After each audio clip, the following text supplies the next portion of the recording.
Dougla Parrot here again. So let me understand something.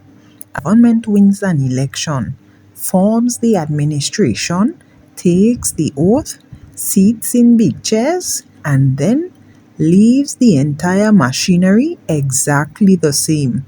No restructuring, no strategic reassignment, no serious house cleaning. But now we are shocked.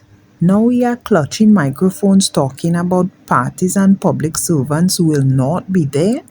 Sir, what exactly did you expect? You walked into a house where half the occupants openly campaigned against you, and you said, let's all get along.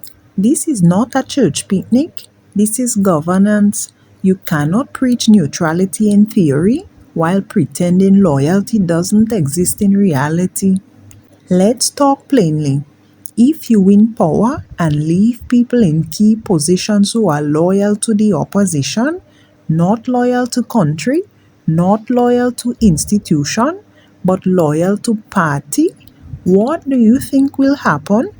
Documents start floating, internal conversations start leaking, policies getting misplaced, decisions get slowed down, and suddenly governance start looking like sabotage theater.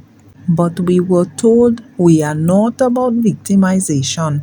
Here now, nobody is asking for victimization. People are asking for alignment. There is a difference.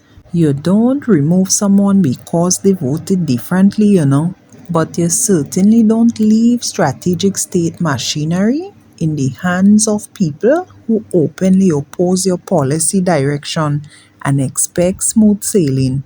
That is not maturity, that is political daycare.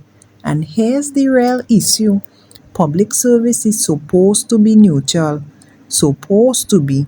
But if you are actively undermining policy because you prefer another party, you are no longer a public servant. You are a political operative with a government salary, and taxpayers didn't sign up for that. Now the warnings are coming. Will not be there. Translation: patience running thin. But this is exactly what happens when you try to prove you're different by pretending politics doesn't exist. Politics exists, power dynamic exists, human loyalty exists. You cannot run a government on vibes and moral superiority. You either restructure strategically or you prepare for the internal resistance. And let's be honest, when the previous administration came in years ago, was there hesitation? Was there deep concern about rearranging boards, shifting posts, asserting control? Exactly. Power was consolidated quickly. But now, we're trying to run the country like a group project where half the members don't want the assignment to succeed. And then we act surprised when file goes missing. Listen, this isn't about revenge, it's about functionality. If you campaigned on change, you cannot implement change with a machinery designed to resist it. That is political self sabotage. And leaking documents, that is not transparency, that is internal warfare.